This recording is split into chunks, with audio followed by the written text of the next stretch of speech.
Good afternoon, traders. This is Christian from Tribeca Trade Group, and this is your end of day market recap for Thursday, the 15th of February. So I guess officially past the halfway point for the month of February. And wow, what a day we had today in the market. There's a lot of momentum.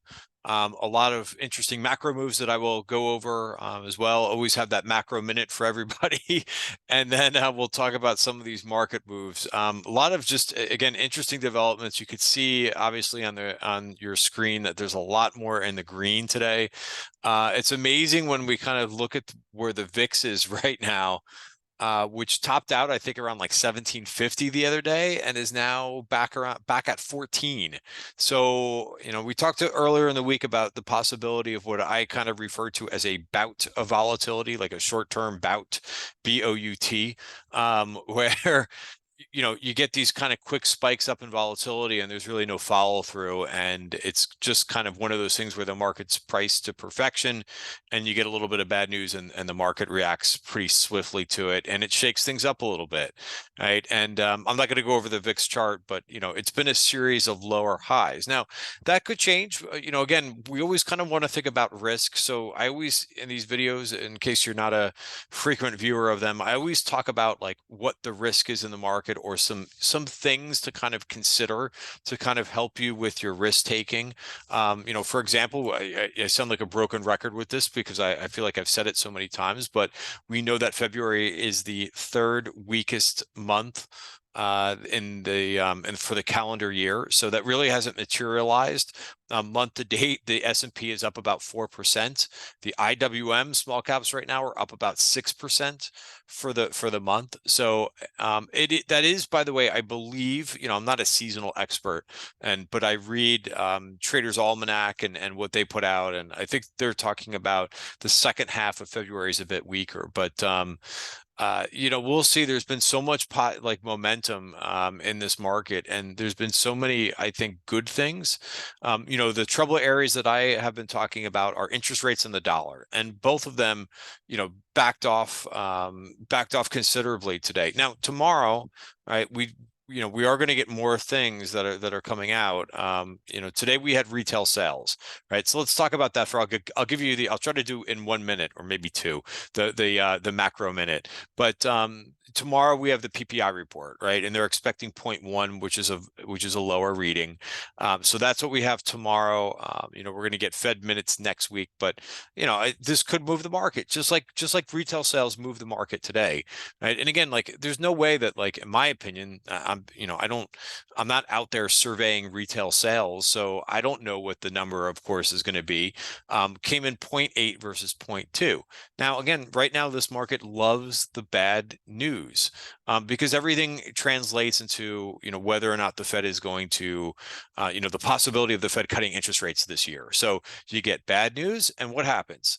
Well, the first things that I look at are what interest rates are doing and what the dollar is doing. So, we can look at that really quickly, and then I want to talk about some more interesting things for the day. So here's the dollar ETF, right? We talked about how a week ago we took out this virgin point of control, right? And then we jumped over it, which was to me which was a bit alarming on that CPI day, right, that we had. But look at we're basically right back in the range. So sometimes these virgin point of controls, usually once they're taken out, they're kind of you don't really have to worry about them so much. But we kind of checked right back to this. So right now, like no breakout in terms of moving higher in the UUP, which is the dollar ETF, right? And we're basically just right back into this range. So to me, that's not that it's not that big of an issue if we hang in here, right? We just don't want to see new highs in the dollar, right? Sideways is fine. And I say the same thing in TLT, right? So we're going to look at TLT.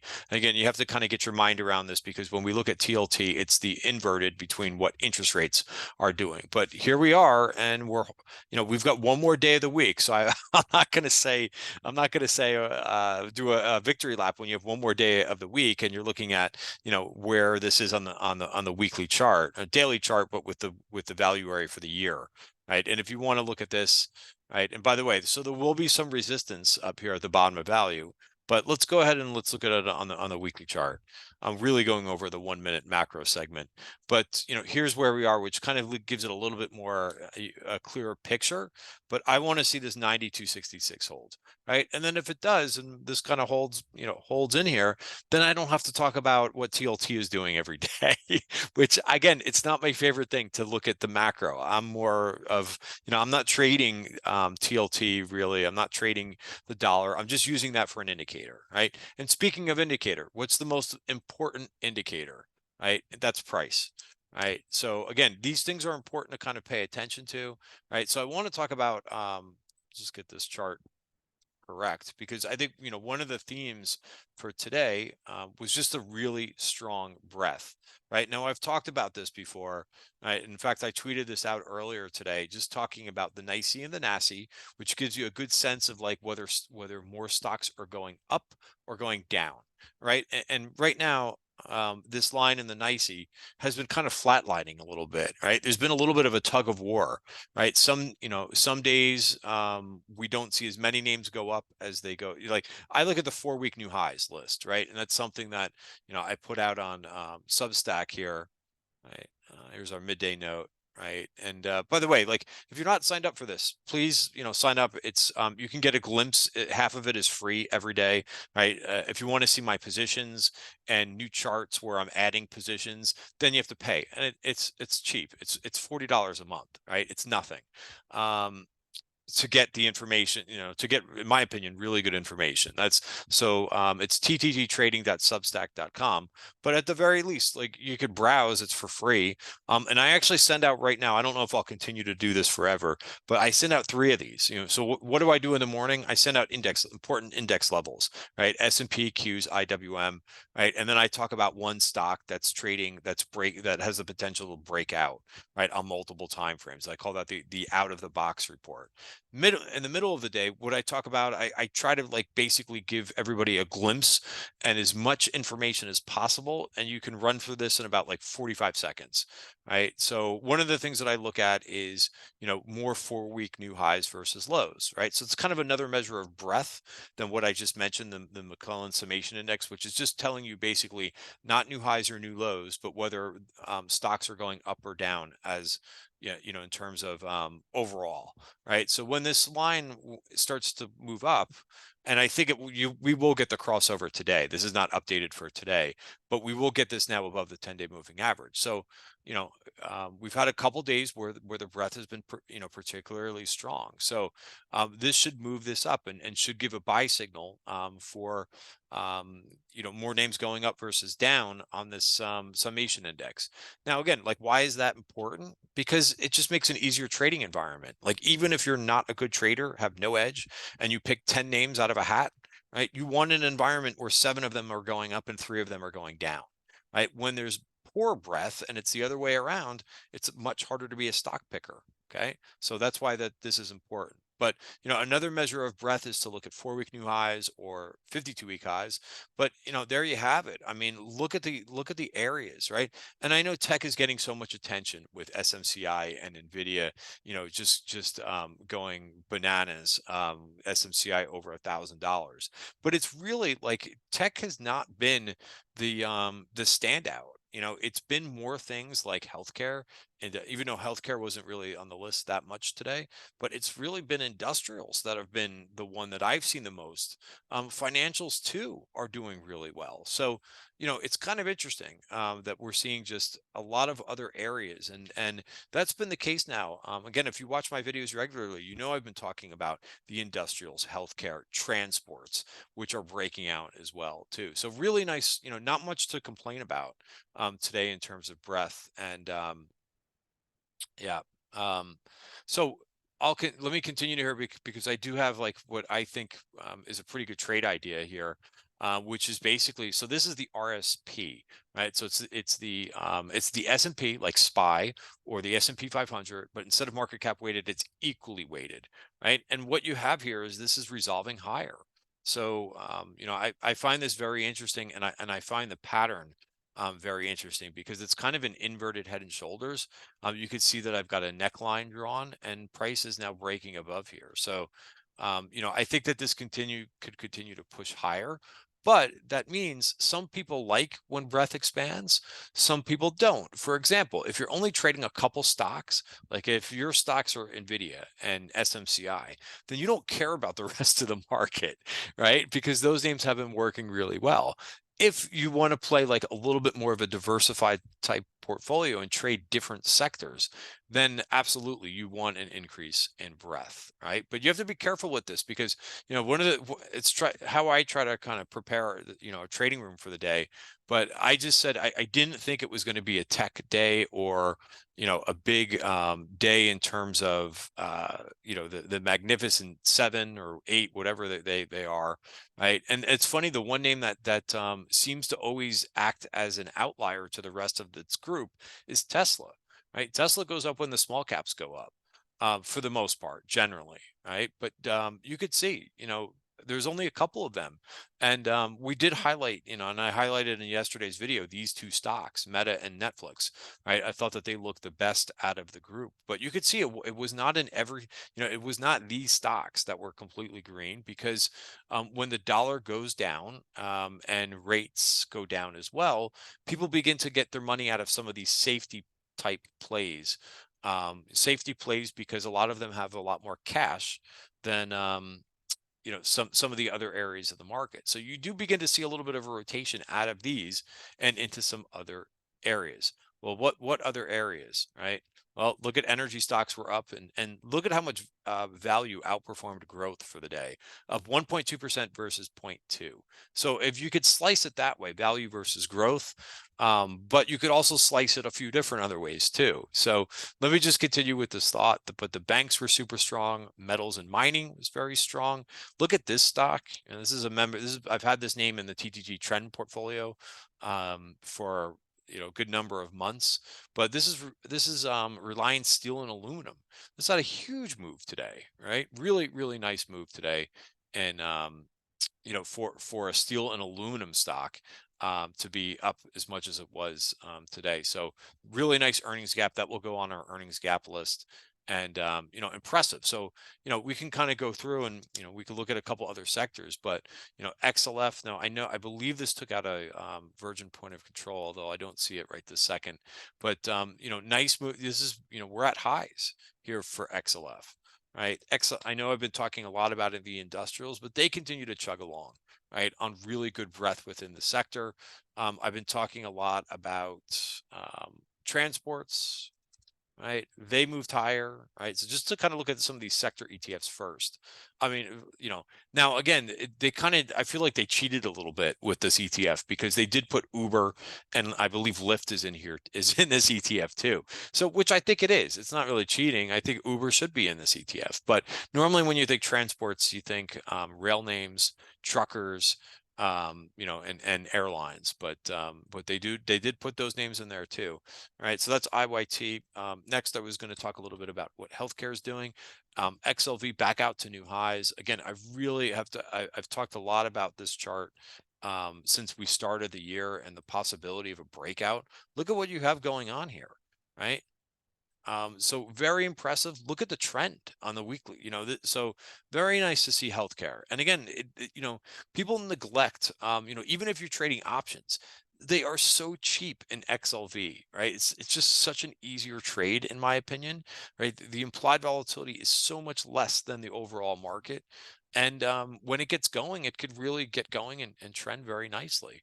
I'm also long. I've been long some XBI too, right? Here's what this looks like on the weekly chart, right? So this is taking shape too, right? Notice, and again, the week's not over. I'm looking at a weekly chart, but look at the last time, like it tried at the beginning of the year, it tried to go higher and kind of stalled out here and a little bit of a rejection. But I think this is in good shape. And so that's what excites me about the market. Now we can go into some individual names, and a couple names that I traded, but I just found that really impressive. Here's our watch list for the week, which again has just been chugging along. SMCI is up 24%. As I mentioned, I didn't have that on the weekend watch list. I wanted to see a little bit of a dip. I mean, it's been amazing. So I'll let somebody, I know there's plenty of other people talking about SMCI and NVIDIA. I like to give you more of a bigger glimpse of what's going on out there, but look at this. MOD really has had a nice move. Crocs had a nice move today. I continue to favor, so we could look at Crocs really quickly. But here's what the weekly chart looks like. All right, we'll move this to daily. I think that this, it did move right to that VPOC. If it can hang above there and continue, it could move to 130. Oh, Tesla. I wanted to talk about that one because it got a lot of attention today. Right. So Tesla, I think is interesting. It's because it kind of got out of this little pattern here. Right. And I think it could push to the bottom of value. Notice anything that's green means bullish yearly, the 80% bullish, 80% bullish rule, right? Which means that if you start the value area either, in this case, below, right, and you break in, there's an 80% chance that you could go from one end of the value area to the other. Now, this is for the whole year, right? We're looking at a yearly value area. So this is 2024 year value area. Now, I think that's a lot for Tesla to do personally, but do I think it could go to the bottom of the value area for the month of February? Sure. Right, and that level's at 205.90, so that will be a little bit of overhead resistance, and that would also close the I believe this was the earnings gap. So Tesla for a trade, if breadth continues to expand and interest rates don't go higher, then I think that that's in play. I traded a couple of names that I traded today were Elf, which kind of went quiet. People went quiet on this name, even though they had really good earnings, right? And sometimes what it does, that's what it does, right? It gets the attention away from it. Here was my setup from this morning that I talked about in the TTG pre-market session, and I talked about how it just had a nice entry point, which was the bottom of the value area, and it went all the way through. So I took the majority of the trade off, right? So showing you trades, which no one else does. Yeah, you could see I just took 15, and I just took profits along the way today, kind of like a day trade type thing, but I kept 15% of the position on, right? And now now that we've kind of looked at the 1 hour chart and this fulfilled itself, going from one area of the value area to the other. Next, we're going to look at the daily chart, right? And the thing that I like here is price is back above the 5-period moving average, right? And it spent some time consolidating. That's perfectly normal in my opinion, right? It's okay for stocks to do that, and now starting to resolve higher. So that was one of my trades for the day. And then I mentioned healthcare, but this was a trade that I put on yesterday. It was actually a member brought this to my attention. But look at GE Healthcare. Nice day today, up about 3%. Little bit of consolidation there right at the top of the value area, and nice climb higher. And that brings me to the next one, which is Oscar. So again, it kind of helps to go through these names. I've mentioned in yesterday's video that I have a list that I have in FinViz, which has all the earnings strength names. These are 2 of them, right? And notice the little consolidation in Oscar after this gap up. So just spent some time there. I had an alert on this name, and I went ahead and got involved in this name, and really nice move for the day, up 8% in Oscar. So that was also a nice trade as well. What else did I want to go over? Maybe just a couple of the energy charts, which I think are shaping up too. Here's XLE. Again, I really haven't been involved too much in energy, but you can't argue with that candle. Now, it is overall inside the value area for the year, but it did break the value area for the month. So I think, pretty decent there. So that's it. I'm going to leave it there for today's video. I actually unwound a couple of, I love, when you have a strong day like this and a lot of things are working, you can really kind of sell, and you could pick some of the trades that are on the bottom of your lists. I will get rid of some names that weren't working. ServiceNow, I've been holding that name for about a week or so.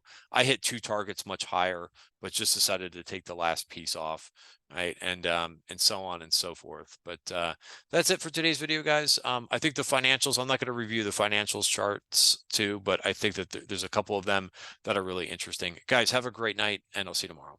Also, one last thing I forgot, right? The indicator that's on our charts, right, for TradingView, right? You can go, ooh, I don't have it up here, but you go to marketwebs.com and you can sign up for the trial for free, right? And we have a video on it too. You know, we did about an hour and a half webinar teaching people about, you know, how to install it on your charts, how to do some customization, and you know, basically how to use it for trading. So that's available too. Have a great night, everybody. See you tomorrow.